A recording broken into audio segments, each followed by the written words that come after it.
Je veux que vous preniez un instant pour réfléchir à quel point votre vie serait différente aujourd'hui si vous aviez atteint tous vos objectifs. Si vous aviez accumulé de la richesse, perdu du poids, rencontré cette personne spéciale et acheté cette maison de vos rêves. Mais au lieu de simplement imaginer cela, je veux que vous croyiez fermement que c'est une réalité tangible. Dans cette vidéo, je vais vous montrer précisément comment vous pouvez reprogrammer votre esprit pour réaliser des millions. Tout commence par ce que j'appelle le piratage des rêves 4D. La plus grande erreur que je vois les gens commettre est lorsqu'on leur demande « À quoi ressemble la vie de vos rêves ?», leur réponse est souvent incomplète. Ils disent quelque chose comme « Eh bien, je ne demande pas grand-chose » ou « Je veux juste être à l'aise ». Si vous dites « Oui, je veux être riche », à quel point exactement? Combien d'argent souhaitez-vous avoir à disposition? Combien souhaitez-vous investir dans l'immobilier? Vous avez besoin d'un plan clair et concret pour transformer vos rêves en réalité. Lorsque vous envisagez une vie idéale, le plus grand défi réside dans le fait qu'il peut être écrasant d'essayer de visualiser l'ensemble. J'ai découvert qu'il est bien plus facile de commencer par imaginer à quoi ressemblerait une journée idéale. À quelle heure vous coucheriez-vous? À quelle heure vous réveilleriez-vous? Comment passeriez-vous votre journée et comment la structureriez-vous? Si vous n'avez pas des objectifs clairs et précis, il est sûr que vous ne les atteindrez pas. À quelle heure commenceriez-vous à travailler? Sur quel projet travailleriez-vous? Comment les prioriseriez-vous? Et avec qui travailleriez-vous chaque jour pour concrétiser ces projets? Ce n'est qu'après avoir précisé mes objectifs que les choses ont commencé à bouger pour moi. Avez-vous déjà rencontré quelqu'un qui a réussi, peu importe le domaine, et vous vous êtes demandé « Comment avez-vous atteint ce succès? Comment avez-vous réalisé cet objectif ?» Et leur réponse était « Oh, je ne sais pas trop, j'ai juste suivi le courant, je n'avais pas vraiment de plan. » Les personnes que j'ai rencontrées et qui ont réussi dans leur domaine avaient toutes un plan détaillé pour y parvenir.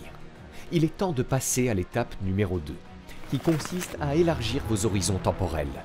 La société est infectée par la maladie de la gratification instantanée. Ce qu'il faut faire, c'est rêver sur le long terme, fixer des objectifs à moyen terme, planifier sur le court terme, évaluer chaque semaine et exécuter chaque jour de manière déterminée. Tout succès est lié à votre capacité à différer la gratification. Quand je commence un projet, je me dis « Tu dois t'immerger totalement, te concentrer et plonger profondément. Ne remonte pas à la surface avant 3 ans pour ensuite émerger et te demander « Où suis-je? Qu'ai-je accompli ?» La première personne à convaincre, c'est vous-même. Au début, il n'y a pas d'équilibre. C'est une bataille. On s'y consacre intensément pendant de longues périodes avant de voir le moindre succès. C'est le feu à traverser pour réaliser ses rêves. Et c'est ce feu qui consume la plupart des gens, qui abandonnent en disant « C'est trop difficile, laissez-moi faire quelque chose de plus facile ».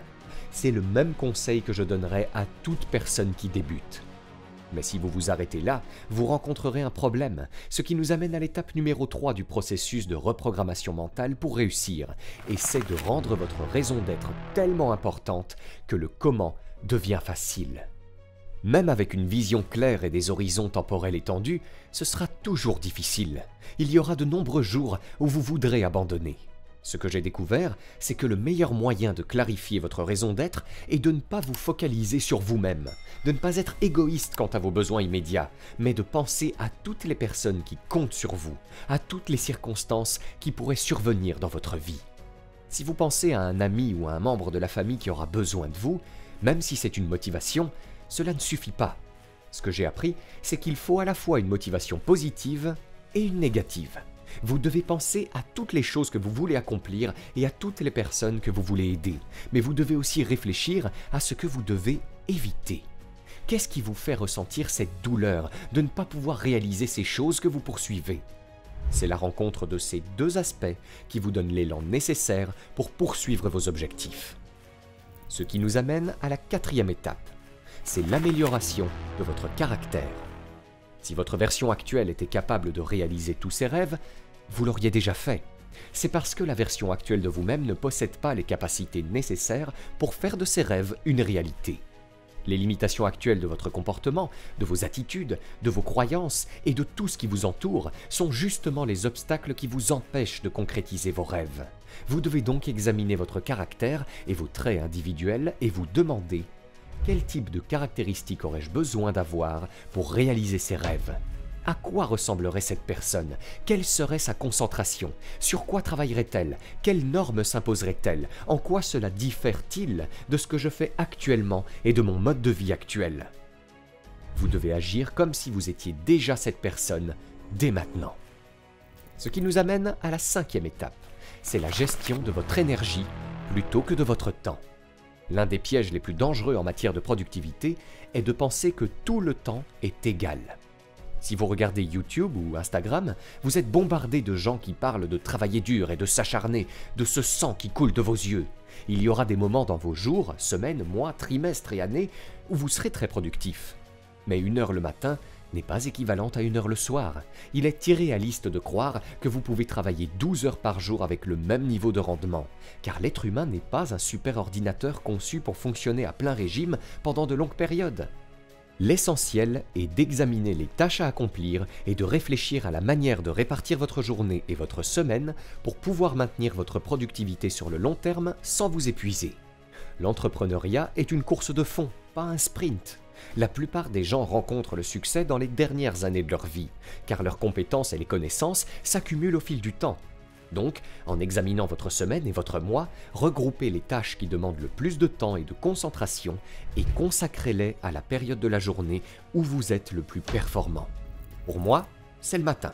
Je préfère me lever à 5 heures du matin pour accomplir plus de tâches dans les 6 ou 7 premières heures de la journée que la plupart des gens n'en font en une semaine, afin de pouvoir me consacrer à des tâches moins exigeantes mentalement dans la partie finale de ma journée. Cela nous amène à la 6e étape, qui est le dernier point. Éliminer la voix intérieure négative. Même après avoir effectué tout ce travail mental pour concrétiser vos rêves, il y aura toujours cette petite voix agaçante dans votre esprit, que j'appelle le petit. Cette voix tente constamment de semer le doute et de vous pousser à faire des choses qui ne vous aident pas à réaliser vos rêves. Une fois que vous aurez réussi, cette voix se transformera en une petite figure brisée qui réside dans votre tête, cherchant à vous empêcher de progresser. Elle vous dira: tu n'as pas besoin de dépenser cet argent pour investir en toi. Tu ne devrais pas embaucher cette femme de ménage. Tu ne devrais pas payer pour cette commodité. Tu ne devrais pas embaucher cette personne, c'est trop cher. C'est un gaspillage d'argent. C'est ce que font les riches. Mais en réalité, non. C'est exactement ce que nous essayons de devenir. Riches. Vous ne pouvez pas permettre à cette mentalité de restriction de vous retenir dans votre ancienne condition et vous empêcher d'atteindre la personne que vous aspirez à devenir. Voilà les 6 étapes que vous devez suivre pour reprogrammer votre esprit et atteindre le succès financier.